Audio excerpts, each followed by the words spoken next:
Following Keenan here, you want to go along for a journey as I started out in '99 buying rental houses like behind me for $1,600 and selling them in 2006 for $35,000, then taking that money and investing in other property in the area, then follow along to this channel because that's what I'm all about. Free advice, tips, tricks, and things to get you better off. So this is where it all started. Back in '99 when I was going to Bradley, I decided to start buying houses, and this is where I lived.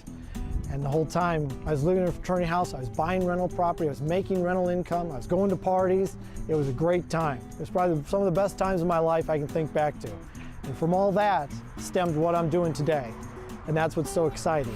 So I had up to 30 rental properties, single family, apartment buildings, some duplexes.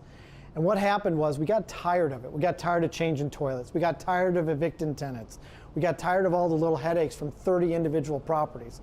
So then we had the idea, let's buy commercial, because commercial you'll have one tenant. And that's how we ended up with this place. This commercial building had 3 rental spots, 2 on the one side and this main one. And this main one was a laundromat, as you can see. And so our theory was, let's see how well this laundromat does, and if it does really well, we'll keep it. And so our first day, we just turned the lights back on and ran it. Then all of a sudden it was doing pretty well, so we invested in some more machines. And here we are today, 15 years later, still going.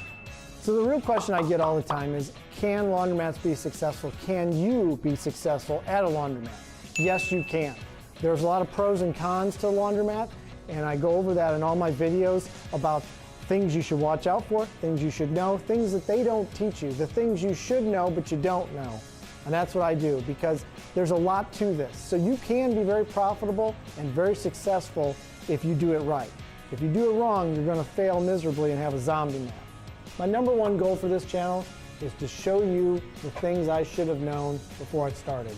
Things that I was taught to by my parents, things that I was taught to by bankers, things that I learned about running not only a laundromat, but running rental property and businesses in general. And hopefully I can help you. If not, I can entertain you, or you can learn something you didn't know already.